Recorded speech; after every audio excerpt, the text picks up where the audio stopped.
Hello, and thank you for joining us on today's episode of the Water Cooler Guys Chat. Now please welcome Niswanger, Wiseman, and Mortar. Take it away, fellas. All right.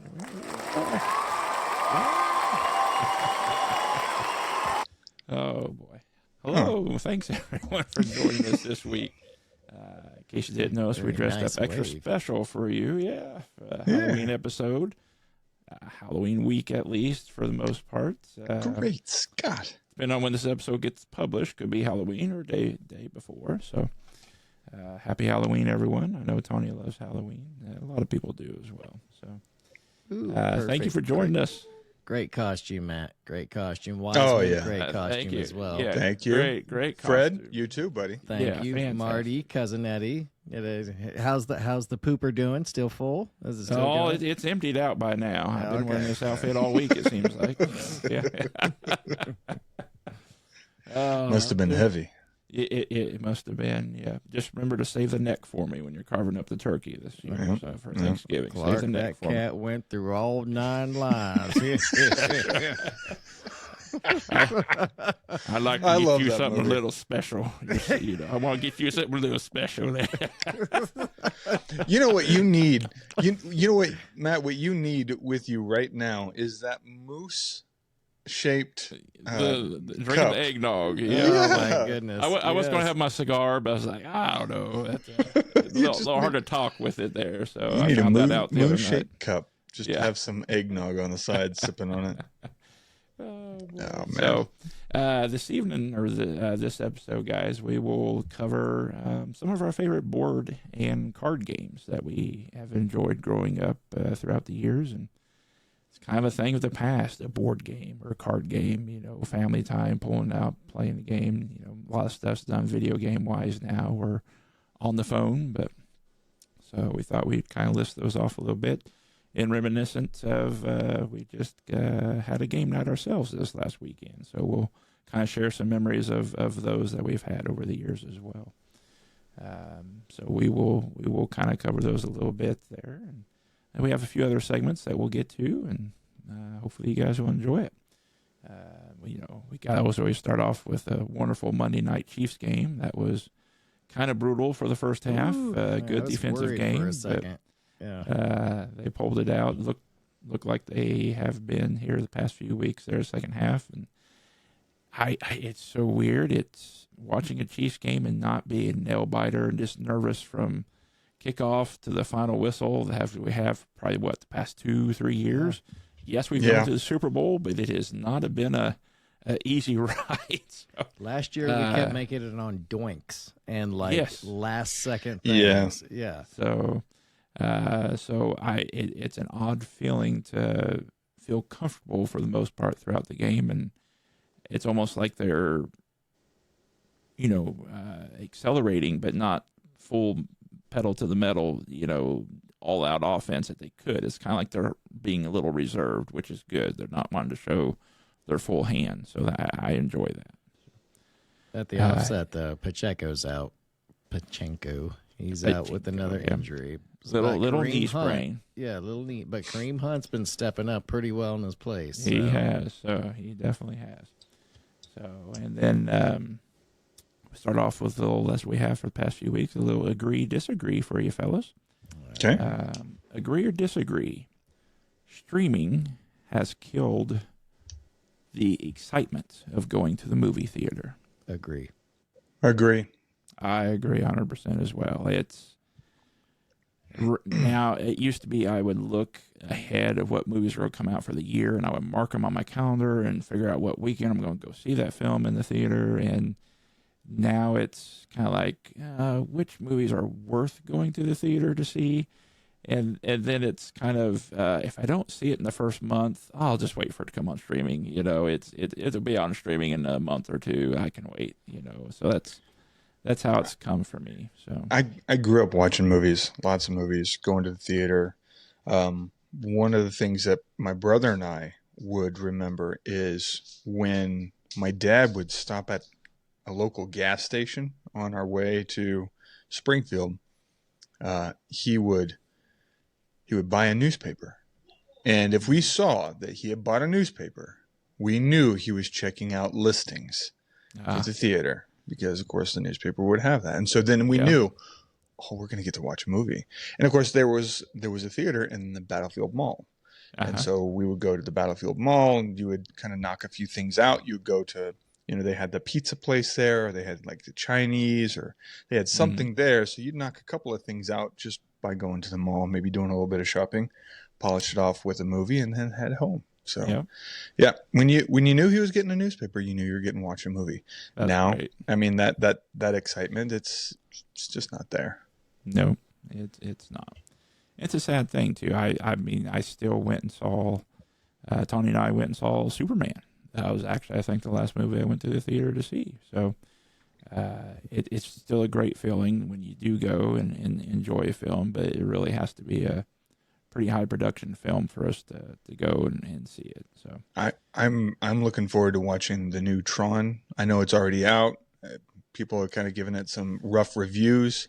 I understand that. It's typically one of those, you either love it or you hate it. Tron has always been that way. Yeah. But I don't know. I'm on the fence on that one. I'm not sure whether or not to actually wait. Again, not sure whether or not to go to the theaters to watch that or wait for it to come out. But I do want to watch that Predator Badlands.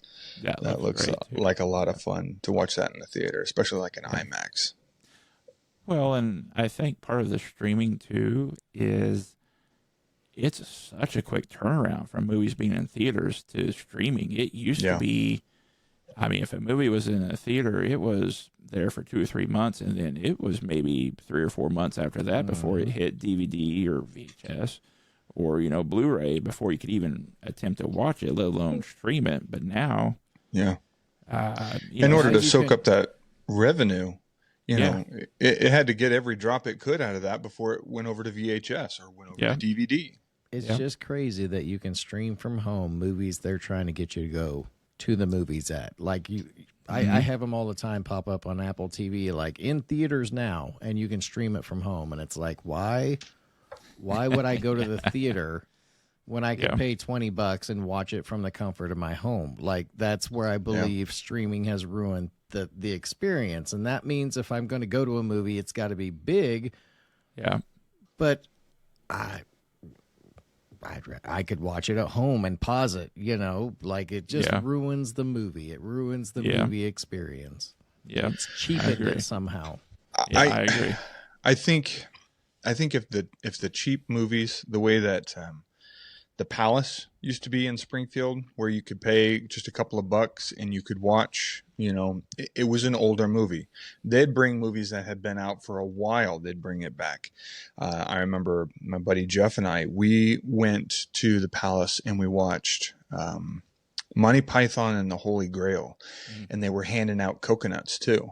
So we were clacking the coconuts whenever, the King Arthur was rolling through. So it was fantastic. Something like that, I would still go. If that was around, I would still pay, the $2 to $2.50 in order to watch that. I mean, because it's older movies, nobody really cares about. You get a small group of people.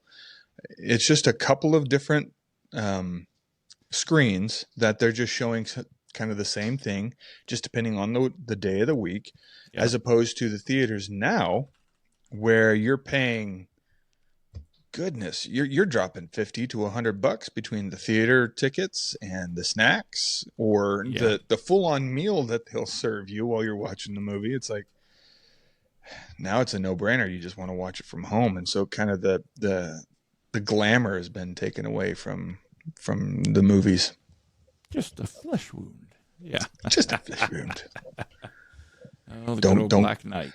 Yeah. Don't get me to quote that movie. I'll quote that movie. Masburger's shaking his head like, oh my god! Like it would just be the Monty Python show at this point, frame by frame, verse by verse. Like I am telling you, sitting in that theater, you know who the fans are whenever they're quoting the movie along with the movie. It is a fun experience. Yep. Next, agree, disagree. Pineapple belongs on pizza. Agree. I got to disagree on this one. I got to disagree. If you have ever had I don't. a bacon, chicken, pineapple with barbecue pizza. Holy smokes. You get the sweet, you get the tangy. That's good. Pineapple's okay, but I don't seek out pineapple. And I'm just not a big fruit person either. I mean, I'll eat some apples and some grapes. That's about the extent of my fruit palate, so pineapple is really not on there. So when I see it on pizza, I'm like, yeah, it's a waste of space for me. So our family's kind of split 3-1. My youngest son, Lucas, does not like pineapple on pizza. Yeah. Rose and Caden, they're like, pile that on. Put extra. The weird thing about this fight, though, is that if you are a pineapple person, you're like, yeah. If you're not, most of those people are like, absolutely not. Disgusting. Oh yeah, it's like, almost I will visceral. fight you for this. Yeah, like okay, sorry, just pick it off, throw it inside. If it comes on pizza, again, I can pick it off, throw it to the side. It's not going to hurt my feelings. Tomatoes the same way. If it comes on a burger or sandwich, I'll just pick it off. But it's something about seafood, guys. If there's shrimp or some sort of seafood in a meal, like a pasta or something, that ruins the whole dish for me because I can just, it's like, nope, tastes like shrimp. The whole seafood is just so. But pineapple and tomato, I can pick off. That's no problem. Whenever we were at Cozumel and we got some of them soups and it was nothing but clams and seafood, you were definitely not joining I didn't that. eat anything of that. Yeah. I think I had a hamburger from the snack bar, honestly. Yeah, this poor man was like sneaking in hamburgers. He was like, where'd you get that hamburger, Maddie? It was like, where'd you get that cheese, Danny? I am an adventurous eater. Okay. So whenever I go on cruises, like I've had ox tongue, I've had escargot, I've really done some of the adventurous stuff. It's good. It's good. I like it. There will come a point in time where I'm going to eat something and go, I threw up a little bit in my mouth. Yeah. And it's going to happen. And that's okay. But I got that adventurous palate. Tanya I love is to as do well. it. She will try some. No. And then she will say, and then she will not like something, but then she'll try it a second and third time just to make sure that she didn't like it. And I'm like, oh. Absolutely. No. Delicacies in certain places. Try it once, Frog legs? but I already know the things that I'm going to like and dislike. I'm just following the rule of try it once. Yeah. Sometimes I don't even try. I'm just like, no, it's too close to that family, relationship there. I'm just like, So answer me this: is it a taste thing or is it a texture thing? Texture doesn't bother me on texture, much of nice anything. longer. Taste, flavor. More. Okay. That's why one of my senses I couldn't get rid of my taste. I love the flavor of food. Yeah, when it's good food. So, I understand. Go ahead. No, you finish off here. No, I was going to say I've never had liver that tastes good, and I have had so many people tell me that it's just not cooked the correct way, or I haven't done it the right way. And I don't know how many times I have to taste liver and hate it before people realize there's no way you can cook that thing that it's going to taste good. I don't understand. That's the problem. Like, Matt, you've had people tell you so many times that chili with meat or deer meat in it is delicious. You will go to your grave never thinking that is a little thing. bit of venison. No. Yeah. That's pretty good. I can taste on the it. side. No matter how much they try to mask it. It's okay. So I can taste it. It's a little gamey. I understand. Yeah. It's a little gamey, but I mean, it is a slightly different. Man, I'm telling you, if you've ever had ox tongue, which I mean, obviously, I'm speaking.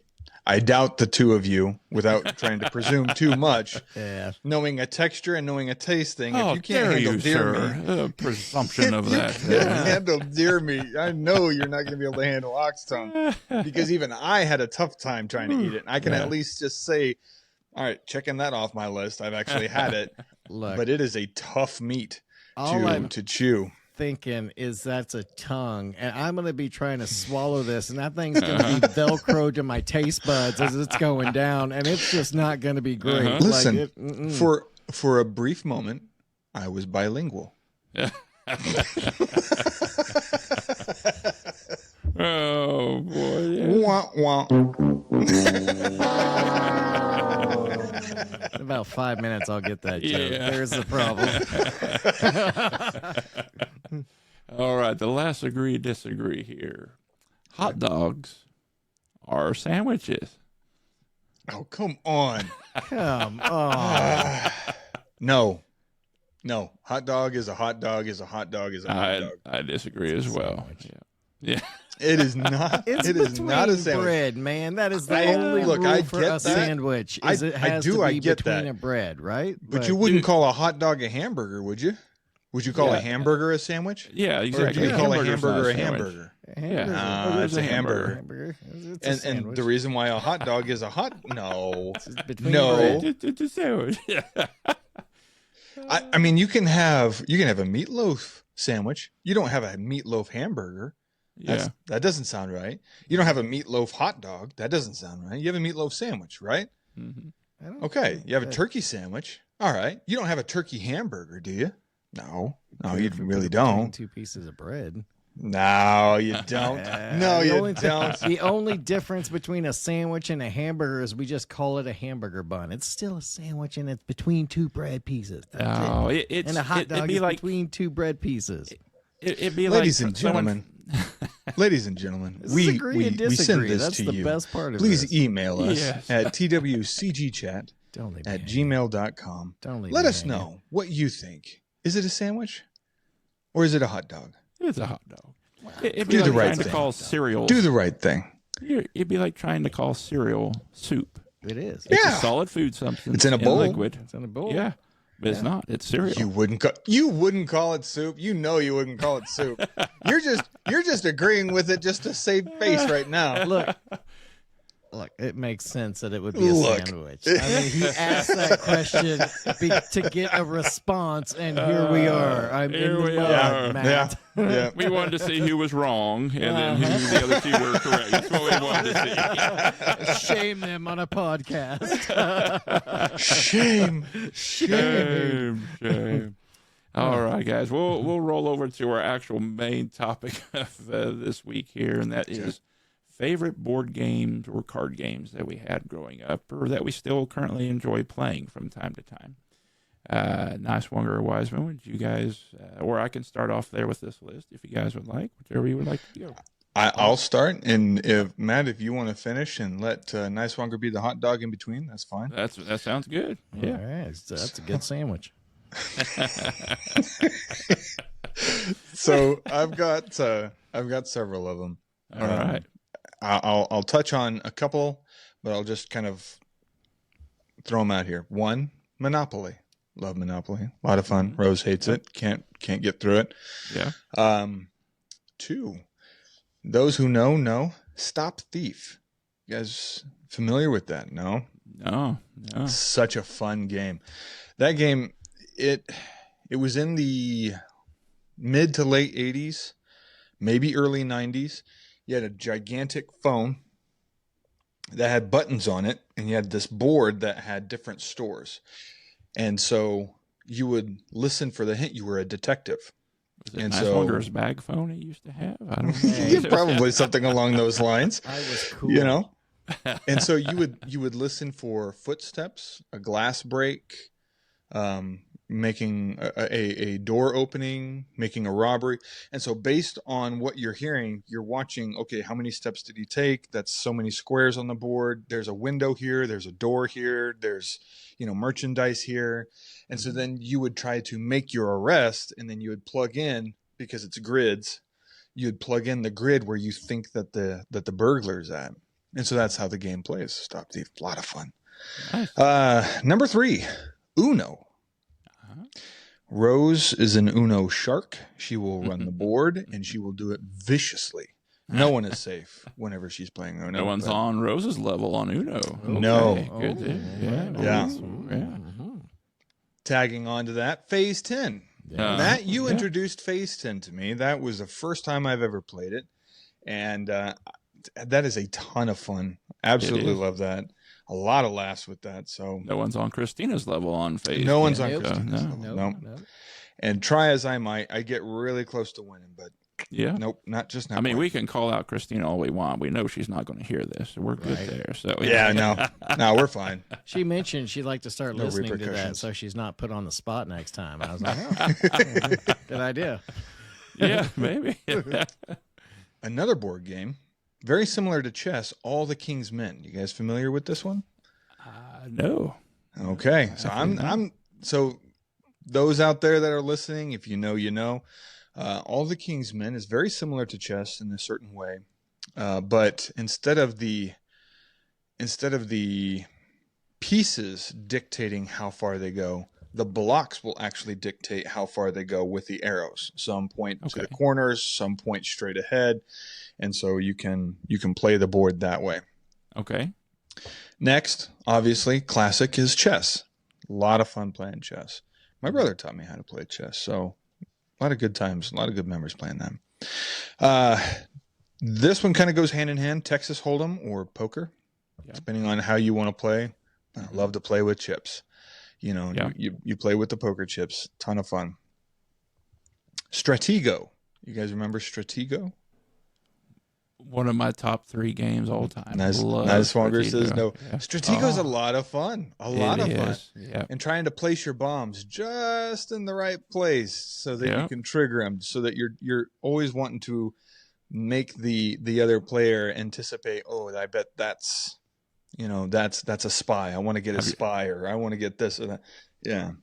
Yeah. Have your bombs surround one corner that's totally, of no relevance, and your flag's clear on the other side of the board. It's fun stuff. Stratego's a ton of fun. Love playing that. Yep. The last two, I'll just kind of throw them both out there. Tribond and Trivial Pursuit. Ooh, okay. Yep. 2 great games. Yep, I agree. Love those. Nice. Those are really good games. So what do you got there, Fred? Yabba dabba don't have that many. With a short hot dog between the buns. That's what yeah. Little weenie. Little bitty weenie. Oh, man. This is a G-rated podcast, so no response there. Anyhow, I'm going to start with Phase 10. That is a game that I have grown to enjoy very much. Yep. Cards Against Humanity. Matt, I believe you introduced us to that game. Is inappropriate. The problem with that game is that you can't play it for more than maybe 2 rounds before it just gets old real quick. Like a slam in the face old. Like, oh, okay, we're done. You can only get so much shock and awe until it's no longer shock nor awe. Yep, that's exactly right. I agree with Rose. Uno is a fun game. In the various different ways that they do Uno, let's see, we have Uno Spin, and then there was an Uno where it shot out a bunch of cards, like card style. So any form of Uno, because, we played that in Cozumel when we were stuck raining. And didn't we play Uno, and we played Phase 10, I think, a little bit while we were there. Another card game. Yeah, I think so. Yeah. But yeah. Yep. Rainy day, we sat there and played, I don't know how many rounds of Uno, and just had a blast. Sitting there in the lobby area by the elevators, and we had people coming off the elevators like, oh man, that looks like a lot of fun. We should do something like that. Yeah, I got the cards for $20 over at the dock shops, but 40 pesos. So. 40 pesos. Yeah. Let's see, cards. Connect 4. I always enjoyed Connect 4. Yeah. That's fun. And my last one was, first off, not a big card game fan, not a big board game fan. I actually always thought board game was spelled Bored. Took me a long time to realize it was differently spelled because, look, I realize I might have some problems staying still for lengths of time, and making me stay still in one spot gets really hard. And back in the day of playing board games with my family, it wasn't the greatest experience. Monopoly was not in the game plan if that was going to last a long time. So there's where I was going with that. So the last one, Hungry Hippos, was my last favorite. I thought you were going to say something like Mousetrap or something. I thought you were going to say Operation. Like, no, that was too loud. Couldn't play that game. Never could get that wishbone. You never get that wishbone out of there. Yeah, blasted wishbone. Okay, well, I figured we'd probably have a lot of similar games, and we do. Uno is a fun game. I really, again, remember playing that. We were at Cozumel. It was a lot of fun during the race. The other game we played was called BS, played with a normal deck of cards. I enjoy playing that with a large group, and just it's a lot of fun. It's something I learned in high school, and we would senior year. It was pretty lax senior year, especially the last half of senior year. Once you got your assignments and everything done, the teachers allow us to just play card games, and we played a lot of BS in high school, so it was a lot of fun. Poker, like you, Wiseman, I love some poker. Playing that, I actually have some chips. I actually have a nice little poker felt thing there. I just don't have anyone to play with because Tony don't play poker. So hey, okay, maybe one of these weekends. Nights. Yeah. So teach the girls how to play. It would be good. But Monopoly is another one. I just can't get Tony to play it with me. No matter how much I try to guilt her into it, she just thinks I cheat because I don't do trades that are not beneficial to both parties. It's beneficial to her, but not me. Mm-hmm. So, she thinks that's cheating when I don't do that trade. Yeah, I'm calling her out, and she can't. She'll have to email in. If she wants to refute this, she's got to email. Yeah. Oh. Tell Stratego. us all the dirty secrets. That's right. Stratego is on my list. It's probably one of my top three. I enjoy. I learned that in middle school. They used to have a board game club, when they had the middle school clubs, and board games was one of them. That's where I learned Stratego, and I was just like, whoa, I love this. I love the strategy behind that game. So another one is Risk. I enjoy playing Risk. I enjoy playing it more digitally now because you don't have all the pieces to keep track of and pick up, but Risk is another one. Phase 10, of course. My son Jonah introduced that game to my family. Him and some buddy firefighters were playing it at one of the stations there that he was working at up in Kansas City. And he introduced our family to it, and I've been hooked on it since then, and as has most of us. We'll play Phase 10. It's a very long game, depending on we haven't quite figured out how it's really to be shorter unless you just say, hey, we're only going to play 10 hands or something of that nature, because we've had games that last 3 or 4 hours, and we're done. We're like, that was fun, but man, that was I'm tired now. We didn't realize it was like a Phase 10 or 10-hour game, but it's almost what it feels like sometimes. Gin Rummy. Love playing some good old Gin Rummy. Used to play with my mom a lot with some good old Gin Rummy. Spades. I enjoy playing spades. I only play it with other people that are really into spades, and they kind of taught me how to do it. I really enjoyed it, but I haven't played a whole lot of it. Taboo. Spades, man. Yeah. I had to learn. I can do 4 sets and 3 levels and whatever. I know. I had to learn. I ended up with the wrong breakfast club group of kids in my homeroom class. Like, we're talking like the ones I'm sure are in prison now. And I had to learn whenever they'd be like, Wiseman, you're playing my hand. Don't you freaking lose. Okay. You got it, sir. I learned how to get kind of good. We potentially lost one viewer. He's listening like, hey, I was in Wiseman's homeroom. Was a criminal? What is he thinking of me here? Yeah. Taboo. I enjoy playing some Taboo. Tony and I we're pretty good at Taboo. We like some Taboo. Tribon's another one. Tribon's it's a lot of fun when we play Tribon. Trivia. I enjoy a lot of trivia games in general. As you guys know, I've created my own trivia game type thing. So, chess. I enjoy some chess, playing some chess. Chess.com. I have the app on my phone. Play it often. Do the daily puzzles. Really enjoy chess. Another good kind of a card game, but more interaction game. Spoons. I love playing Spoons. If you guys are familiar or not familiar with Spoons, it's basically... I've heard of it, but I don't think I've played it. It's kind of like musical chairs almost. You have a deck of cards, and you have however many people want to play. I mean, I've had as big as a group of 8 to 10 people.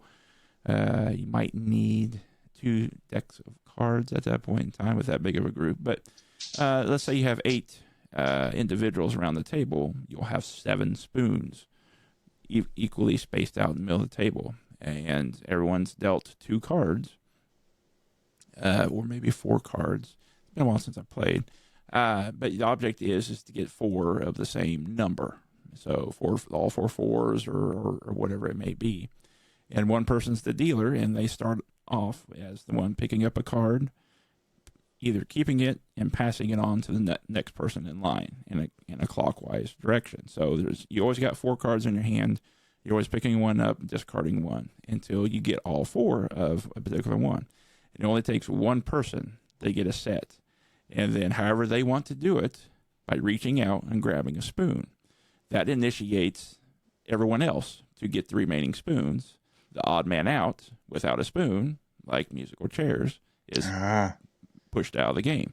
Cool. So now you're down to 7 people and only 6 spoons in the center. And it just keeps going down where it's just one-on-one. And so many strategies of playing spoons. You can either go quickly and grab the spoon, make a lot of noise, and everyone does it, or you can just smack the table and people think that you're grabbing the spoon, but you're really not, and just kind of distracting them. The best way to do it is just slowly sneak your hand out there while everyone's distracted looking at the cards and just pull one back and just sit there and watch everyone else. And they don't catch on until you're no longer discarding cards to the next individual. Like, hey, where's my cards at? And it's just kind of like, oh. And it's just, it's more humorous as it is. As humorous as it is to play the game, as watching it. So anyway, that's enough on spoons. It's a lot of, it is. It's a lot of fun. And you'll tend to get a few battle wounds playing that game as well, a few scratches on the hands from time to time. So, but those are all games I enjoy playing. Some play more often than others. One game that I really wish I could play, but I just don't have anyone around to play, would be Dungeons and Dragons. I wish there was a group or a club around that I could go and play. And as it is, I would not want to be the dungeon master. As all as that I'm sounds surprised. for you guys. As all as it sounds for you guys. I would love to be a participant in Dungeons and Dragons and be one of the warriors or whatever going through and I was going to ask what do you want to be? Do you want to be the rogue, the mage, the warrior? I would want. Oh, that's so many options. That's just Yeah. How does it work? I would want to be the rogue. Do I would you wanna be the just rogue. do you sit down at the table and choose what you're going to be, or do you have to bring cards to go along with it, or like what You what's need the at least process here? a vague backstory of who you are, and that's about it. You gotta have the dungeon master to kind of create the world, the environment, and then of course you have your 20 how many sided die? 21, 22 sided die. Yeah. And so it there's so many different options of what you can do. It's just, okay, so let's give you this, Nicewonger. Quick synopsis. Pick a character. Pick a rogue, a mage, or a warrior, or an archer. Pick any one of them. Archer. Okay. Are you a good guy, bad guy? What's kind of your what's your good past? guy. Good guy. All right. White hatting archer. All right. You walk into a town. Town is currently being bombarded by trolls. Pitchforks, torches. All right. What do you want to do? Turn around, leave. All right. It'd be a short Fear. game for you. All right. Fear. So fear. We're gonna roll a fear. That's you get a fear. 14. That's a good choice. I don't need to go into that town. Does it have something I need? Yes, you're on the search to save a princess that's on the other side of the village that you have to get through this village to get there. So, fear has already stricken you, and so it has reduced your ability to draw your bow. You're a bit slower, so now their attacks is going to be attacking you just a little bit quicker. So, you need somebody else on your party in order to help bolster you. So maybe a mage can enchant courage. So maybe your mage is going to enchant courage. So then they roll. And maybe they get a 20. A healing. Boost your courage back up. And You said think of Baldur's Gate 3. It's basically playing Baldur's Gate 3, but in board game style. Yeah. But this woman's on the other side of the village. I'm assuming I could just go around the village and get to her, right? Is that like okay? an So let's say option? it's a cave system that there's only one way in and one way out. Yeah. The trolls have basically seen that you're there. They've Yeah. sent their war party. They're surrounding you. You now- have no other option but to engage. That's what I worry about is I show up for a game like this and these are my options and everyone's like, who invited this guy? Can he please go home now? You're gonna, you're all you gotta be. Okay, show me the biggest troll there is. Okay, you perceive that there's a large troll. You roll a 17. Okay, so you have a decent perception. You see the largest troll there is. What do you want to do? I want to fire an arrow right between his eyes. 22. Boom! He goes down. The rest of them basically just turn tail and run. You've saved the encampment. They give you a legendary bow, or they do this or that. And your strength or your dexterity has increased +2 now. So when you roll next time, you got an additional attack. So is this guy making this up as he goes, or is The this dungeon master? Yes, he has to create the story. He's got a. There's like he has guidelines. Books. Yeah, there's books of the monsters and the characters that you can play, and then also the stories. He has guidelines he has to follow, but he can create his own story, right? And insert which monsters he wants to in there. So that's where I say I don't want to be the game master because they have to do a lot of work. It's not the work that bothers me, but they participate, but they don't really get to be on the adventure. They're more of attacking or guiding the team through this story. More or less, and so they are part of the adventure, but not like you getting to choose what you want to do and how you want to attack or scope out the area. So, and you wouldn't be alone. So you would have a group. So you would have Matt, you'd have me, you'd have a group of people that's playing together, and then so they would ask you, what do you want to do? What does the mage want to do? We would consult with each other. Okay, this is the plan that we want to make. Yeah. You've seen Stranger Things, right? I've seen them playing on Stranger Things. Yeah, like cast fireball. You've got the Demigorgon that's coming after you. Cast fireball.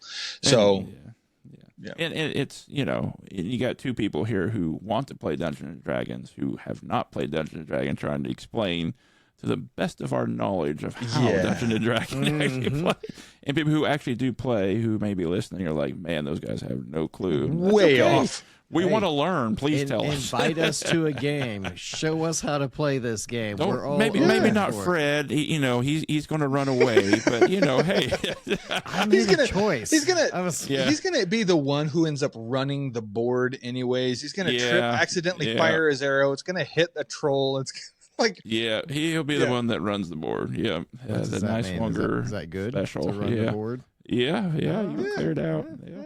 Hey, I'll dumble into it. I'll stumble. I don't know what don't stumble dumb into it. Yeah. So we'll kind of move this into as we just had this last weekend, games and game nights there. What's some of you guys' fondest memories of game nights that we have? Man, so many. Now, first off, do you want to if start? you haven't went to a mortar game night, you are just missing something. And Matt puts on a show. Like what started off just like getting together and playing games, Matt has turned into the game master when it comes to putting these games on. You open phenomenal. your house to us. For Wiseman and I, it's a little more than game night because we're there the whole weekend. It's a weekend excursion that we go down there. And Friday night, we go eat somewhere. We play cards. Saturday, we help you set up. That's a lot of fun. I don't know why. Wiseman and I had no idea as we were setting it up why that was so much fun to do. But we were there like enjoying every bit of it. It's a constant thing now. I know my job every time I'm there. I know what I'm supposed to do. I know my role, and I'm okay with it. And you know how to slice the cheese too. Yeah, I do. Maybe not instruct others how to slice the cheese, but you did really. Matt will give us the instructions. I fully understand. He did not tell you how to do it. I'm right there with you. Yeah, I'm right there. I was done. That sausage was not slicing, and I was having no more of it. I don't know what was summer up sausage. with that summer sausage. But so the memories that I have always enjoyed just the whole weekend of being there. The cards, the places you take us to eat, the memories we have, the stupid stories of waiters messing up. Matt and I, one weekend, we went for a game night. We waited at a restaurant for 2 hours, I believe it was. Wow. Just the waiting. Doomed restaurant too. Yeah. Yes, the Doomed restaurant. Yeah. And we were just in the bar, and all of a sudden, someone comes out and says, "No more. We're closing it down." Don't forget the important part there. Which we were next. We had our names on the list. Yeah, we got We nice. were next. We were next on in line. Yes, we saw the people who came on before us, the list right before us, walk out to the table. So we're like, "Oh yeah, do. We're done. We're closed." I was the only one that paid my bill. I stayed there and paid my bill, my bar bill. Matt, I think Jason just deuced out. Like, he did. Yeah. I can't remember if I had water or I don't remember what I had, honestly. But yeah, we was like, ouch. Yeah. So wow. Poor management at that point in time. It's been some poor management at that place there of late, but different management there actually on that one. But they just couldn't keep up with service, and so. Those people that just went before us, we sat there for 2 hours. But, it's just like they went before us. I have no idea how long they probably waited after they placed their order for food. They were probably there for another 2 hours, and we went to another restaurant, ate, and, headed home and had a good time. It was like, man, we'll remember this time there as you just brought it. Wow. I believe at that next restaurant, I left the van door completely wide sure open did. the whole time we were eating too. So We I try went to there, add a little spice went to back everything. out, and we were like, we gotta wait for him Looks to like unlock you guys the got van. broke We walked into. up and like, oh, wait a minute, door's open here, dome lights on. open. Oh, hope this van starts here. It did. I remember. a van. I remember having car trouble with my car when we were heading to a game night once. Did you have a nice longer with you by chance? I had a nice longer with me. Yeah, and yeah. we did claim adventure. I'm pretty sure. Yeah. Got shamed by a Boy Scout. Yes. Because all he this had a couple story. of pies. Yeah. Very, very unpleasant Boy Scout, and wanted to sell us popcorn, and we declined, and we were carrying pies, and he was like, "Oh, you can have pies, but you don't want popcorn." Uh-huh. Niswanger said what he could go and adventure off and do by himself if he felt This is a desired family to. podcast, so I can't That's say right. what So, I told this He, young he, man. he told him to just kind of jog on, just off he goes. Uh-huh. And I tried to start the car, and the car wouldn't turn over. I ended up with a dead battery, and we went out of our way to walk to the other side of the Sure store did. so that we We're gonna didn't make have eye to see contact with that that wretched 12-year-old little again. Boy Scout Yeah. shame us as we're coming back in needing to get a battery, which Niswanger helped me out. I was a bit broken at the moment, and so Niswanger helped me get a battery. We got it put in there. Pretty sure. We had a great weekend from there on. It was fantastic. But yeah, Yep. I think that was actually the same year. Niswanger, I think that you hit on a pregnant lady that was at the party. Yeah, I was gonna. Yeah. Unfortunately, Probably so. that's on one of my lists of favorites. List of So, favorites. so you asked favorite moments, and I don't know why it still cracks me up that I was okay. So I have two different personas: drunk Chris and greeting Chris. And I was drunk Chris at this point, and I don't know why this girl was highly attractive to me. I have no idea, but I was hitting on a pregnant woman, and Wiseman's like, "Stop, she's pregnant," and I'm He like, was saying it in front of her. He was like, Wiseman, Yeah, I think the gorgeous. I'm like, conversations she were can hear you. the conversations were real serious talk too. You know, you just try to be real. Yeah. I was trying to do my "I'm not drunk" voice. That Sorry, counter, edit that one counter out. was Yeah. holding you up, and Oh my you were doing goodness. your best, like two hands, Yeah. trying to carry on a conversation and trying to be nonchalant while at the same time staggering, trying to keep this very serious conversation. Mm-hmm. Yep. Oh man, it was great. One- That's good. Another time I've enjoyed Wiseman. I'll let you get it a couple in here too, but those times in game night when you just pull the name randomly out of your butthole to get an answer right is some of the most fun times in that, because you have no idea where this came from. When you hit like a 4-pointer and get the name, the year, like, okay, it just hit. Like, that's why I was so upset with Cumbersome. I knew 7 Mary 3. I think I've gotten that as one of those before, but no, not last time. So, and Rose was so upset whenever she missed it, because she keeps hearing the same song. The boys keep playing the same song, and so she was telling Tanya, like, I know this song. I got to get it right. And she thought it was Medicine, but and it was by I can't even think of it now. I can't even think of who it was.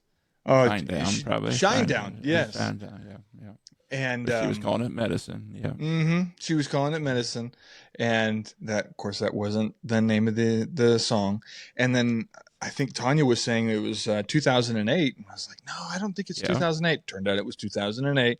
And so the whole time on the way home, when we got home the same day, she's like, man, I can't believe I didn't get that. Why didn't I just listen to Tanya? I don't understand why I didn't listen to Tanya. We would have won had we just done that. We would have won it right then and there. We're like, it's fine. It was fun. No. I can't believe I did that. What to do different next time. Yeah. I'm like, well, you're never going to forget now. So, yeah. I typically don't try to play the same songs every time. True. So, but yeah. True. You're going to have to wait a couple of years, and you might maybe hear it again. Chad GPT helped us out quite a bit that last with the game. teams. Yeah, quite a bit. The teams there, yeah. And didn't you use Chat GPT to help you with your 50 song choice? No, Spotify. No. Oh, okay. Spotify did that, but I made it the seating arrangement a few times. But the seating arrangement, the teams itself, ChatGPT helped. Yeah. Another one is just shopping with Nicewonger. Honestly, when we go to the store and we're picking up snacks, there was at one point, Nicewonger, you put on.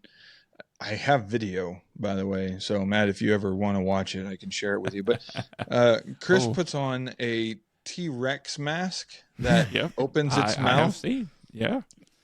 And I think he was able to replicate his walk even. Yeah, draws his arms back and starts pecking at like one of the counters in the toy aisle. It's the shenanigans we run into. These are simple things, but right there. They really are. Honestly, I'd say some of my favorite memories of game night, not to take it on a too serious tone, it's the morning coffees, man. Just getting up in the morning, Rose and I sitting there. Sammy Pershaw shows up and is just loving on us. So we just pet the cat and we're just sitting there. And, typically you're getting up shortly thereafter. Tanya's getting up. If you're not already in the kitchen, about an hour goes by and Nicewonger and Christina's coming down and just sitting there at the table, just having coffee and just having a good talk, both Saturday morning, Sunday morning. It's just, I love that. I absolutely love that. Yep. So great start to the day. Yep. I agree, guys. Well, great memories. Great. Some of those items I forgot there about the whole restaurant and waiting 2 hours, but that was the weekend. Wow. There. I forgot. But I have a unique perspective of game night and viewpoint from being up front there. So seeing the smiles and hearing the laughter and the competitive trash talking, I love all that. The improv karaoke that occurs, the excitement and cheering for winning rounds. A 4-pointer, I mean, you would have thought I just gave him $100, Right. And just winning the games themselves, every person, no matter how much they participated, or knew something, if they're on the winning team, they are just excited. They won something. And they get a little trophy and picture with the big trophy now. But Eileen, you give out trophies. And I have, I would flip this around, but in one of my superhero things. My superpowers, my oldest one, I actually have all the trophies I've won in that case behind them. Little braggadocious. Yeah, All I mean, my I may need a trophies. whole other shelf, you know. Trophy But, collection. Check it yeah. out. I'm going to have to put up another support beam there to I hold it there. So, got them on yeah. the studs, and it's still almost falling off. It's so heavy. Yeah. Nah, he's not putting his ego but- up there, so he's fine. No. No, But not it, at all. Yeah. but honestly, that's what means the most to me is bringing joy to everyone, seeing the joy on everyone's face. It's just for just a moment, the stresses of the everyday day-to-day life, is gone for that period of time, and people can, it's gives a moment of joy, enjoyment, and happiness for everyone. You may show up there and maybe not in the best of moods, but if you leave there, hopefully you at least had a moment of enjoyment, and your mood has changed for the better. If you leave a map party night in a bad mood, you had to try. You did it physically wrong. had to work at that, and do the whole Yeah. thing. It is just, Yeah, it you did is it wrong. something that you have to experience. And you There and Wiseman, was. Go you ahead. guys have a different perspective. I'm always blitzed out by the end of it. I am done by the end of it. And you guys stay sober the whole time. So you're seeing what's happening in the action. So it's got to be more enjoyable for you to be able to be above in the cloud watching all the scenarios happen. It is entertaining. It has its entertaining moments. I will say that there is one thing now this was almost a year ago, but it was the inner tube issue in the pool with Nicewanger. You get in the inner tube, and the we were having the Mortar That was just in Oasis. August. Yeah, Yeah, that was just just in a few August. months Yeah. ago. Just- yeah. Just Mortar Oasis. Yeah. And everybody was sitting there just relaxing. I was apparently sizzling in the sun, unbeknownst. But Nicewanger, you hop in the inner tube. Everybody's sitting in an inner tube, and your response to it was gold, because this gush of water and air just right between your legs. It just erupts. And you know immediately what happened as this thing's slowly starting to deflate and you're sinking into the pool. Your response is, of Folding course. up on you. Yeah. Of course. Of course. Stupid stuff happens enough. You just go with it. It's just, okay, all right, blub, blub, here we go. This is happening. And that's the thing. You never know what's going to happen, but you're pretty certain something's going to happen each time, each weekend. So, it's Adventure strikes for the somewhere. Halloween theme. Yeah, and for the Halloween themed ones that we have in October, I think everyone's costumes are getting better and better every year. that's part of I enjoy as well. Yes, you guys are setting a large bar every year to have to beat. Yeah, it's a lot of fun. I mean, I wore, I'm going to wear this a few times there, get my money's worth out of this outfit. But honestly, from the humble beginnings back in 2018, because that's when I really created this 7 years ago. That's hard to believe. But Man. if you look at some of the old photos of just where we started and my setup and where my setup is now today, night and day difference, but it's something that we've grown and something that we look forward to, both family and friends, that they look forward to. And it's because of the joy that everyone walks away with, that's why it has me do it. That's why I do it. The feeling, the joy from everyone, I feel that energy. And that's really what I do it for, is just bring joy to people's lives in that sense, what little I can. And, for that, I thank you. I thank everyone who comes and participates and wants to be there and attending and sharing those moments and those memories that we're creating as you guys are sharing.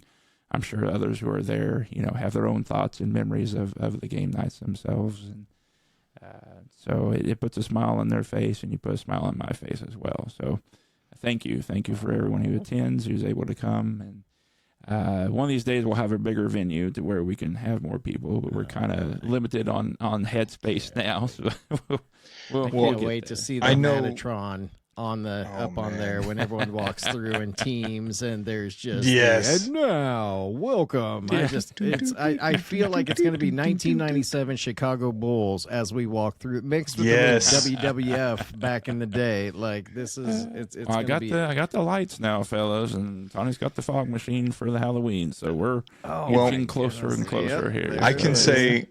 I'm sure I can say for all that are listening that have been to your game nights, on behalf of, I'm sure, everyone who's listening, thank you, Matt and Tanya, both of you, for opening up your home, for making all that possible, because that is what's so special about it, is just making memories, enjoying time with friends, and kind of, friends are the family that you get to choose. So, that's, you guys make it a blast. So thank you for doing that. Well, I also don't want to make this seem like I'm the one doing it, because I'm not the only one hosting this. I would not be able to do any of this without the assistance of my beautiful wife. Yes. And her going along with some of my zany ideas that I have for this, turning her amazing home that she puts together. I have no creativity or touch on this house. This is all her. And I will help her move stuff, if need be. But this is all her. And I deconstruct that for about 6 or 7 hours on game night. And, and she just goes along with it. She's good with it. And, it's just, for that, I say thank you to Tanya. It's appreciative. And she's right there having a good time. So she's usually busy decorating and putting it up together too. Like she's taking care of the food and making sure. I mean, we not only is it a fun game night, there is a tremendous spread of food that's usually there as well. Not to mention punch and alcoholic beverages. Like she opens her house. No matter how much alcohol is spilled on the floor, she doesn't get upset. Like, it is amazing. Well, yeah. Maybe you don't hear it. When a room will get stuck in a spot, like, what is going on? Oh, it's so sticky over here. What spilled? We just know that's where Nate's at for the night. That's all. It is Nate's fault. Shout out to him. What did he spill over here? What did he spill? Yeah. Okay. Oh, very good, fellas. That was good. Good trip down memory lanes there. If you guys are good, we got a couple more segments here. We can I'm good. here. I think we'll go with we'll do a little tourney here. You guys I'll give you a list of 8 verses, and we'll just narrow it down to we have one clear winner here, and it's going to be musical score tourney. Ooh, and again, I listed several movies, and then I had it. I used Excel in this case to random select the top 16. So that's where we're going to get these verses here first. So, Wiseman, this is your wheelhouse. Yours too. I know that you dabble in some of this as well. But yes, these are going to be some pretty tough ones here. First one up is Star Wars versus Jaws. This is musical score. John Williams on both. Why would you put them against each other? This one's a no-brainer. This one's a no-brainer. So I say Star Wars. John Williams, Star Wars over Jaws. I mean, he did a great job with the score for Jaws. It's very simplistic. It's very minimalistic. In order to create that terror for the But the fanfare and the binary sunset and the Imperial March and the asteroid field, no, not even a question. Yeah. And are you covering all that when you say Star Wars, or are you just meaning like... Correct. Okay, good. Yes, Star Wars. The movie in full, yes. Okay. All of Star Wars. Next up, Schindler's List versus Indiana Jones. Indy.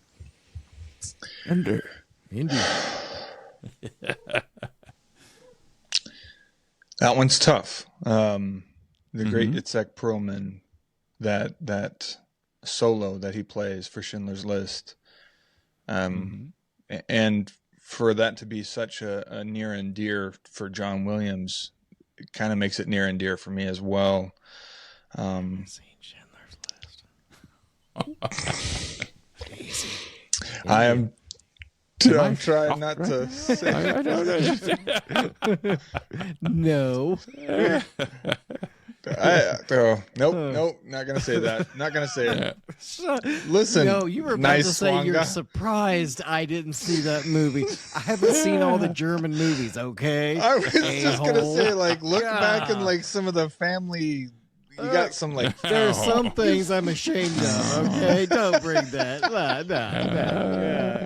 No. Oh, no. Matt, carry No, on. no. Go ahead, Wiseman. What do you think? Dang it.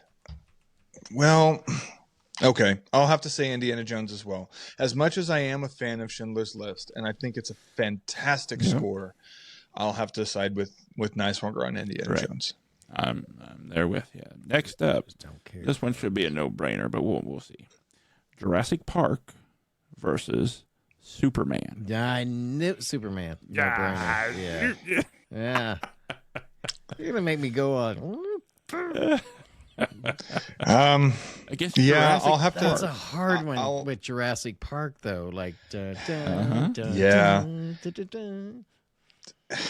I think Superman has more of an iconic sound to it than what Jurassic Park does. As much as I love Jurassic Park, I really do.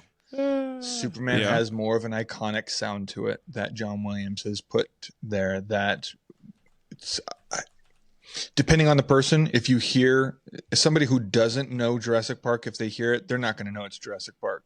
Anyone who hears the fanfare, the main scene or the main score to Superman is going to go, "Oh, is that Superman?" So I'll have to side with that and say Superman is against, because I mean that's it. Superman. All right, next. Is this up, we all have John Williams? Like, what's going on here? Okay. No, All right. no. Never mind. Go proceed. Next up, we have Interstellar Hans Zimmer. There it is. versus E.T. Oh, I'm gonna if have you to said you've say seen either one of Interstellar. these. I know you've seen one of those. you've Interstellar. seen Interstellar. Yeah. So E.T.'s Interstellar. great and all, Okay. but yeah. Interstellar, that takes it for me. Okay. Next up, what you got, Niswonger? Interstellar as well, only Yep. because I don't really Okay. remember E.T. Next up, we have Inception versus Braveheart. I'm going to say Inception. Bagpipes or okay. I'm going to say Inception. I like what they did with Okay. Inception. Next one. This one's going to be tough. This one's going to be tough. Pirates of the Caribbean versus Titanic. Oh, okay. Not as tough as I thought.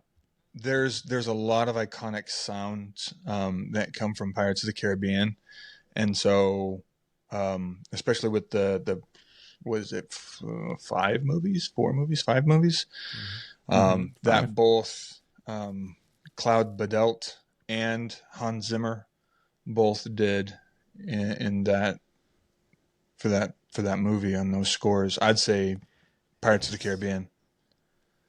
Yes, I agree. When Plum Plebel and Hansa Mama did these songs, I was going to say, I need Cloud- an in-depth review Cloud from you, Badelt. Niswonger. yeah, Oh, I'm wow. gonna go with I am- Pirates. Yeah, I'm going to say I'm shocked on that one. I actually thought Titanic would probably Really? make the final rounds here because Titanic, I can hear a portion of music from that film and know exactly where it is in the film. Don't get me wrong. I'm That a could be huge from James repeat Horner fan. viewings of Titanic as Yeah. well. So I'm a huge that James is Horner just- fan, just but the opening song, yeah.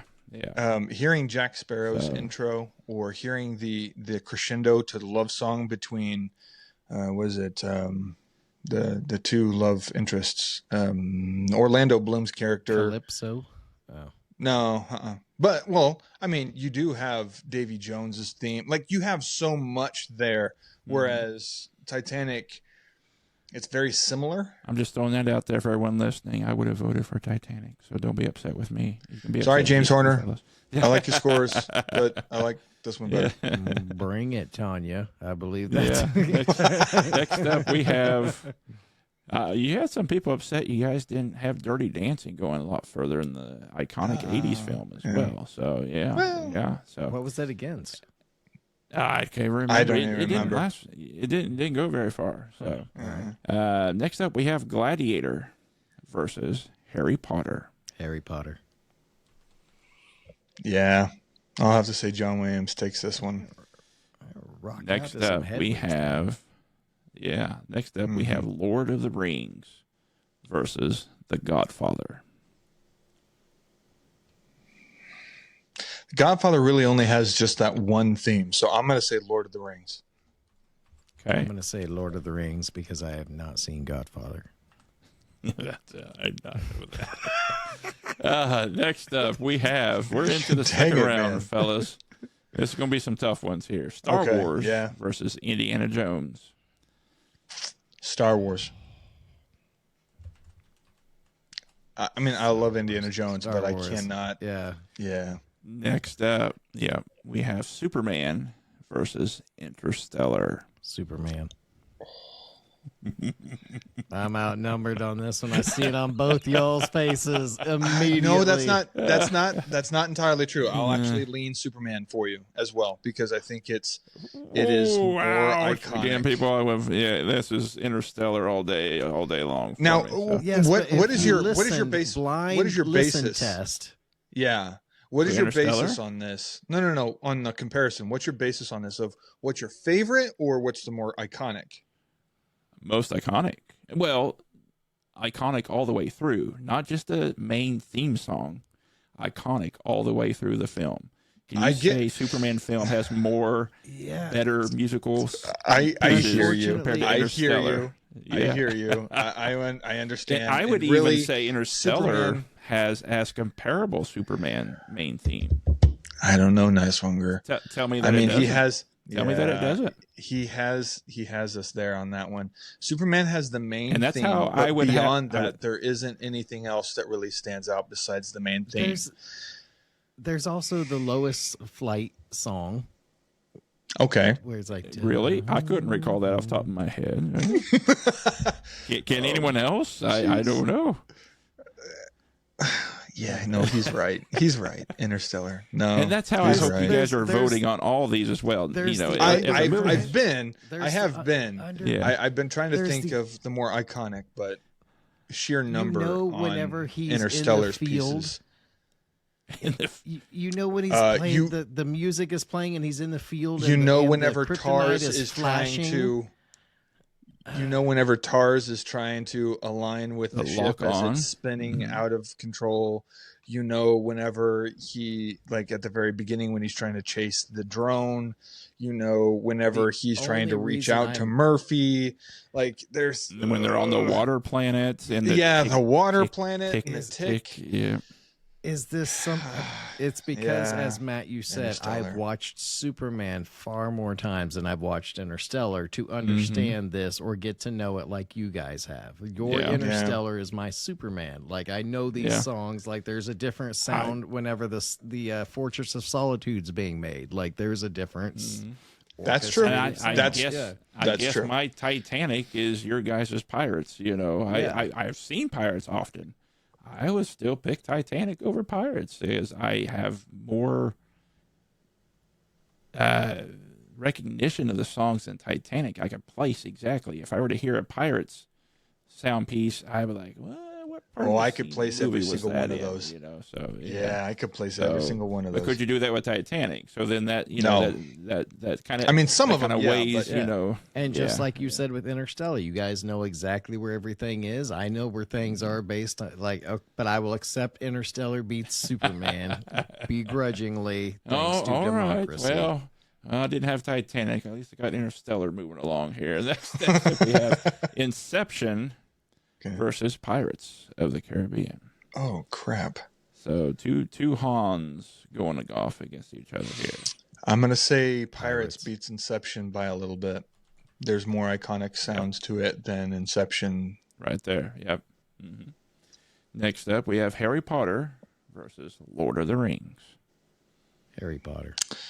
I'm going to say Lord of the Rings because Harry Potter has Hedwig's theme, and that's, I mean, if you can place anything else, can you name any other primary tone from Harry Potter, or do you have, you know, the beginning scene for Lord of the Rings? Do you have the Balrog scene whenever Gandalf fights the Balrog, and you know exactly whenever he says "Fly, you fools," and falls, like. I'm gonna say Lord of the Rings. I don't. What do I notice when I watch movies? Because it's not that. Like, I don't understand anymore what I'm watching, and it's just. Well, yeah, I mean, that could be. I don't know. I don't notice those I don't know things. how to Didn't help notice you any here. of that song. Well, Yeah. it's perhaps on repeat viewing. So if you haven't repeat viewed Nice Lord of one. the Rings, Can as you often, hear the tone for the Shire? No. Like it is really? not coming Really? to me right now. The tone of the Shire. Like I'm sitting here trying to think of it, and I'm like, no, nothing. It's playing in my head right now. Yeah. Yeah. Is it loud? No. Do we play things loud or soft in our head? This is a whole different conversation. Like that I was thinking about. Like, do we ever I'd say yell at it or normal something? volume. I was Is gonna say your it kind of normal depends. my normal? Depends on the orchestra. Like if you're, I mean, Lord of the Rings is not metal, but at the same time, it does have its crescendos. So All right, fellas, we're down to the final four. This is quite a square off here. We have Star Wars versus Interstellar. Star Wars. And then we have Pirates of the Caribbean versus Lord of the Rings. Oh crap! It's gonna be Star Wars versus Pirates of the Caribbean for me. I'm gonna say Okay, Lord of the Pirates. Rings. I'm gonna say Lord of the Rings over Pirates. Yeah. I'm a Lord of the Rings there as well. Yeah. Yeah. I bet this is a great song. I bet it's a great soundtrack they have on Lord of the Rings. Sir, it is phenomenal. And, when Gandalf said "Let's fly" and the Borg happened. Yeah, the Balrog. Okay, Balrog. Star Trek Ball- coming out. Balrog. I was Balrog, just happy not I the remembered Borg. half of the stuff you said. Okay, Yeah. I was proud of myself. Let's go. Well, in Helm's Deep, that's a great scene. Yeah. Great segment The there. lament to Yeah. Gandalf, the elvish lament to Gandalf. So Mm-hmm. Yeah. All right, so we're down to the final. Star he Wars. knows. Yeah, I don't know what y'all like. Did you look it up while you were listening to it? Were you like, oh, this is a No. fantastic No. ditty. I'm gonna look this up on the soundtrack. it's- Like, You're what? gonna when- listen to it when and you're gonna music go, can make- "What?" I Yeah. understand that, but it's so good. I guess It's I'm just so also good. yeah. Howard and Shore when a film is a genius when it comes to that score. He's a genius. when there's scenes that are impactful, but then the music adds that extra oomph of impact. The Return of the King scene when they're at the end, and for people who may or may not have seen the film, sorry for spoilers, but My friends. and Aragon's walking around and they bow. I'm getting goosebumps right now. Yeah. I mean, it's an old Yeller scene for me every Yes. time for that film. Yes. A frog in the throat, tear, Yep. My eyes friends, water you up. bow to no My one. friends, you bow to no one. It is the music Gosh. that's going along with that scene is just top notch. Top Yeah. notch. Yeah. Yeah, you need to, take 12 hours out of your weekend, one of these weekends. And I just want to watch all three films, and you'll enjoy it. I believe Wiseman, somebody let can you I borrow borrow that? them once. Yeah. Yeah. And not get Are they it for with 3 golf months? clubs? No, pass. Are they I'm sitting in actually- the golf club bag or something? I'm Yeah. happy I gave it back, but now. Yeah, I know. I am too. Yeah. I am too. So what is So it? we're- Star Wars We're versus Star Wars versus Lord of the Rings. Oh my goodness. Because remember in Star Wars, there's the people falling into the Morlock pit, and they were playing some music that went along with that. And there let me was a just stop you cantina there. scene that has a cool ditty in the cantina scene. You and know, Han honestly, possibly shot first. you're not Yes. you're not wrong. You're not wrong. I'm gonna have to say Star Wars beats Lord of the Rings. Yep. Star Wars is gonna What win this about the one out. Borg? Balrog. What, You making fun of me now? Balrog. I'm siding with you and you're making fun of me, huh? You gonna do that to me? Is that what you're gonna do? yeah. Yeah, you gonna change your vote? Because I mean, what's you gonna do? I'm Star I'm still Wars. leaning Star Wars Wars. is our Yeah. movie musical score turning winner. Congratulations, Star Wars. That Honestly, was kinda out of the gate. I had don't a feeling think it was gonna go there, but- there's a better duo for it to go up against. There is no other soundtrack for it to actually truly go up against. And I'm still, sticking my opinion, Titanic up there barely pretty come close out. to it, guys. Yeah. I mean, it would have been great if it was. I think you guys need to go back and listen to Superman Titanic. versus Star Wars. Go back and listen to Titanic some more. Nice Walker's like, y'all need to listen Anyways. to Superman again. Superman. Well, all I remember about the Titanic soundtrack is all of Celine Dion that was on it. Like she was No, heavy. take her no? out. It is still top notch, phenomenal. Didn't know there was other music. That's what Yeah. it's like. Like Well, huh, that's the like- only music part with words. Everything else is just orchestrated. You were talking will about that say- moment that gives you goosebumps. Mine is Star Trek and Sabotage. Like that's to me like the awesome scenes. The with new Star music. Trek, even Yes. okay. Yeah. J.J. Abrams Star Trek. Okay, all right. Yeah. That is a great scene too. Yes, maybe it's the difference between words and like rock and symphonic orchestras building. Playing me classical. By the way, to be Playing yes, classical. that Star Trek, that score was by Michael Giacchino. So he's also the same one who did, I Famous for believe, Lost. well, that and Lost. Ratatouille. I think he also did Ratatouille. So, yeah, Michael Giacchino. Hey, you're right. This is my thing. This is Great my composer. wheelhouse. that's it. Yeah. Now everyone understands what I mean by this is his wheelhouse. Like I didn't know any of that. Like this, Matt made a section for you based off this in the card game at one point. They were one pointers because he do didn't think you were appreciate worth that. it, but they were still there. I mean, Jeez. A compliment. Well, we long got night. another segment here, guys.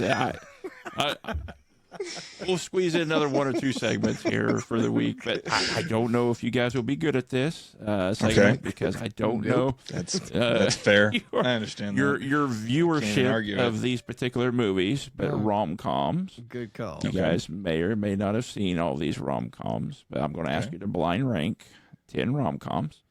And there's numerous rom-coms out there. I selected like 20 of them, and I had Excel randomize that list, and I just grabbed the top 10. Okay, so there's going to be some that you know are great rom-coms. They may not be listed here, though. And that's part of what makes this blind ranking good, because you don't know what's on the list. First one up, we have The Wedding Singer with Adam Sandler. Where would you blind rank this on rom-coms? 1 through 10.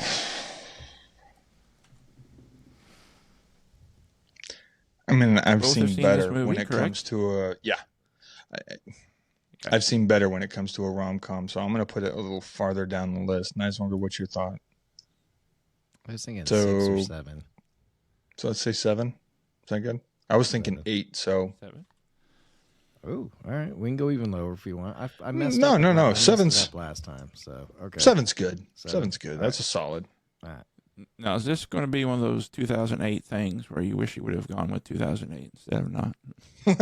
I don't know. This is what makes the whole blind judgment here. So what did we go with? 7 or 8? Which one did you guys? 7. We're doing 7. Finally decided 7. Okay. Yeah. All right. Yeah. Next up, we have it's a Ben Stiller film, The Heartbreak Kid. Oh man, it's been a while since I've seen that one. Have you guys seen it? Mm-hmm.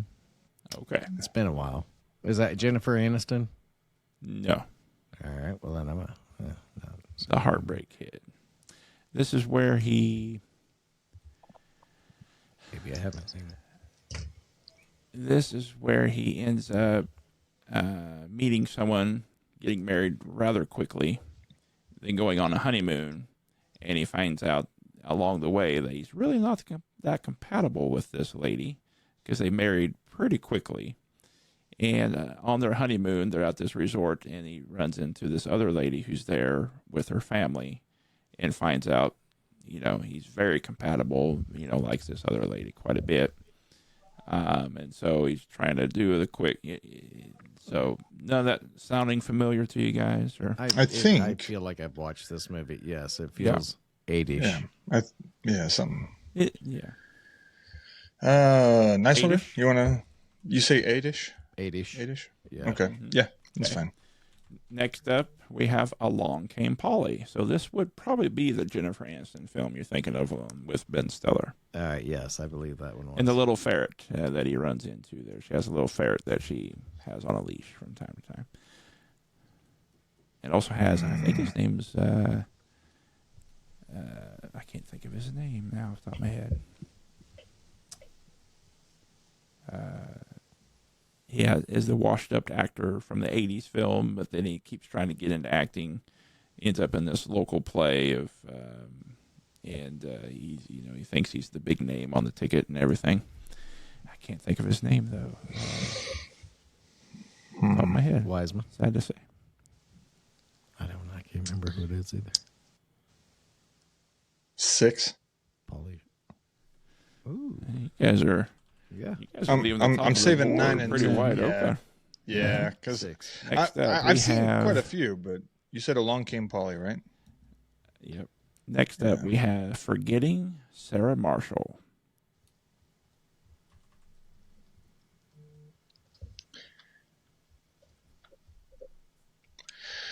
Huh. I'm going to put on 5. There were parts of it. It was Jason Segel. I think not. Yeah. Mhm. And who's the other guy? The British guy. I know who you're talking about. Can't think of his name. So 5? 5. 5? Okay. Whoa, Wiseman. We got to keep this going. 5. Next up, Yeah, we I'd say. have Blended. Ooh. Blended's good.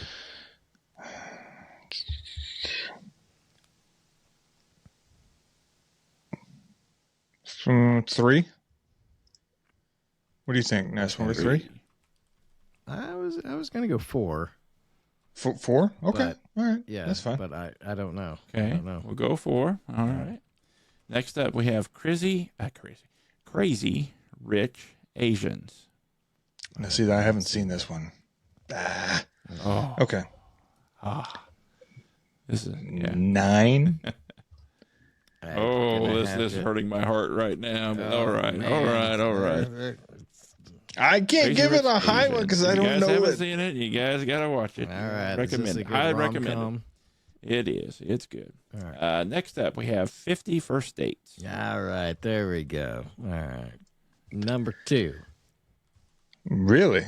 I was going to put that around 3. 3? Yeah. 3. All right. It's either 3 or 10. Uh-huh. We got 1, 2, and 10. 3 and 10. I know. That's all right. All right. 3. So now you're at 1, 2, and 10. All right. Next up, we have There's Something About Mary.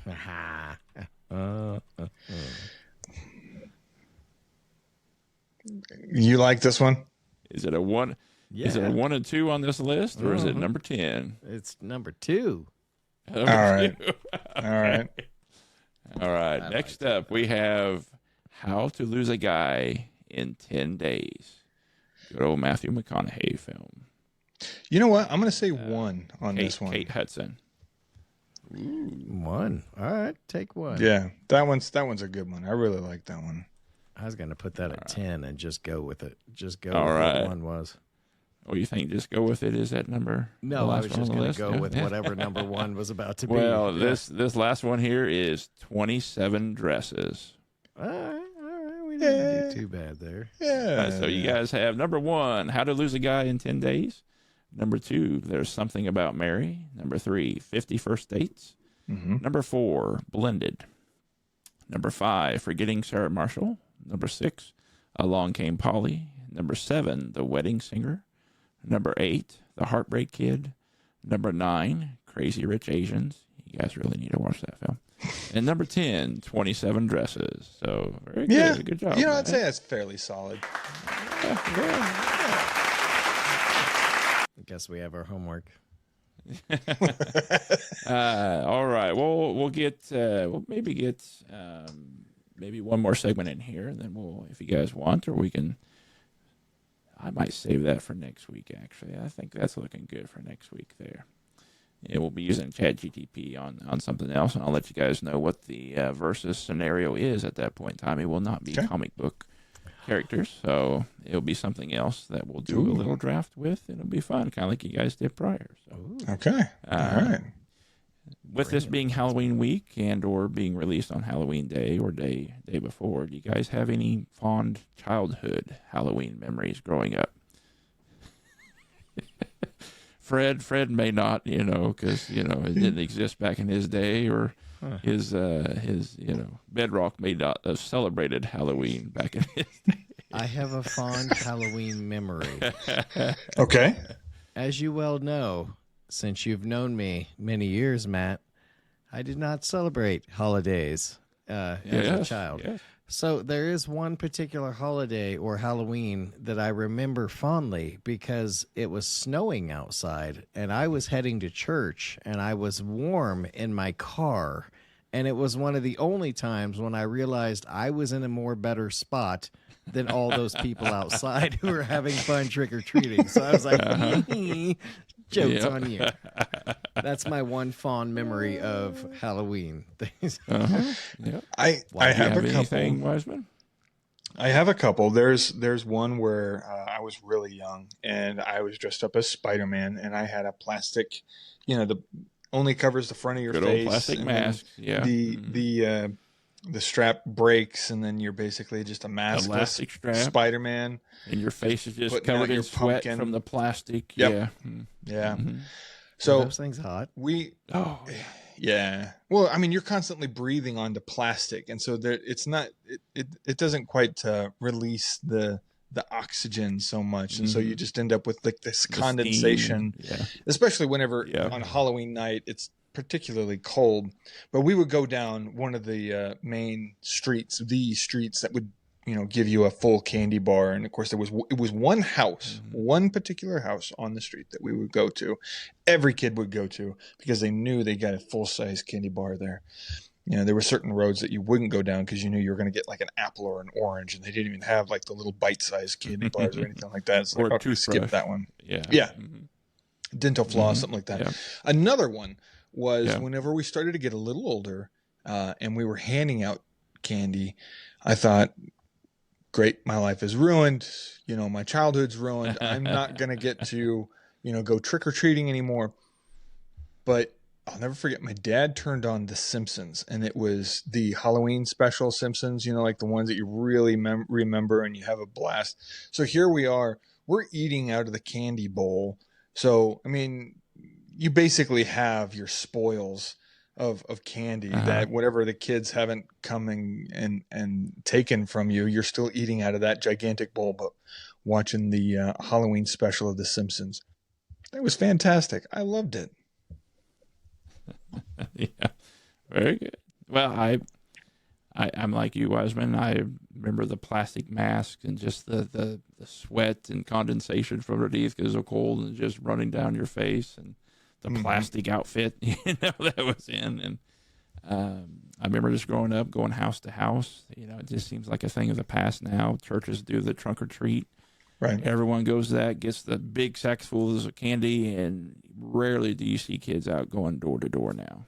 But I remember taking Paige around trick-or-treating when she was little, and I just thoroughly enjoyed that, dressing her up and then taking her around and make sure we hit all the family and everything. And then, just hitting the neighborhoods that you knew were good neighborhoods to get out good treats. And but now, Tanya loves Halloween, and we have our front yard already slightly decorated. She's going to add some more to it. So I'm going to set up some A string skeleton lights. you have out there. I'm still debating whether that's a real skeleton. I Oh, just yeah. Well, no, from the she's. hospital. Or We'll something. have to send you a photo Cadaver. or video there. She's got some more. You may or may not notice the little fence posts I had in the ground there. She's got a couple other skeletons zip tied to those now, and they're just out in the front yard. She's got them posed. She's got a little tombstone set up, and Oh, I mean, my goodness. she loves it. And I'm right there with her. We'll have a lights strung along the sidewalk for and to draw people. I'll set up some of my lights to focus on the skeletons, and she wants to be known as that house that gives out full-size candy bars. That's what we did last year. We have stocked up again this year. I think we gave around 50 last year. We were done within 2 hours. Wow. We stocked up to, I want to say 80 or 90 this year. I have a feeling we'll be out again. That's If your reputation successful. precedes you, yeah, you're going to be out quick. Yes. Yep. So we're looking forward to that. And yeah, we were finished fairly early. I think we were inside with everything put away, lights off before 9 o'clock last year. And that, we had to turn off our light and turn away people. And so we're hoping to have similar type show up, and that would make Tawny extremely happy, and I as well. We dress up a little bit. I will probably be wearing my Cousin Eddie outfits, and we'll be out there handing out candy for a few hours. And I tell you, the reaction of people showing up with the full-size candy bars, and we have about 5 or 6 different varieties to pick from. Their reaction, just like, whoa, full-size candy bars. It's like, yeah, come back next year. Just, Yep. Bring your friends. We'll see if I think Tawny enjoys handing out the candy more than even the kids getting the candy. So, I can hear her giggle as she's seeing those yes. kids coming up. Yep. I mean, yes, given the fact that you her guys excitement. love to host and you love to do the parties and you love to do the game nights and you love to see the reactions the way that you do and get involved like that, Yeah. it does not surprise me in the least to be the house that kids want to come and flock to in order to get the full-size candy bar. Because, of course, you want to see that reaction of, yeah, you see them light up. Yeah. And The we Fern kinda House. Yep. yeah, we kind of want the Fern House. That's right. We kind of want to bring back the old school trick-or-treating, and just have kids come out and walk along streets, go trick-or-treating from house to house. That would be we're- the perfect place to get that to happen. You got a nice little sidewalk in front of there. That would be. Yeah. You should start that. You should. We're get a trying. thing. Yeah. Yep, we're trying. So guys, well, with that, we'll wrap up another week, another chat around the water cooler. We hope you guys enjoyed it as much as we have, discussing some reminiscing of old times and some of our favorite memories and of past game nights as well. We will catch you again next week, same time, same water cooler. And remember to stay cool and stay questionable. We'll see you guys later.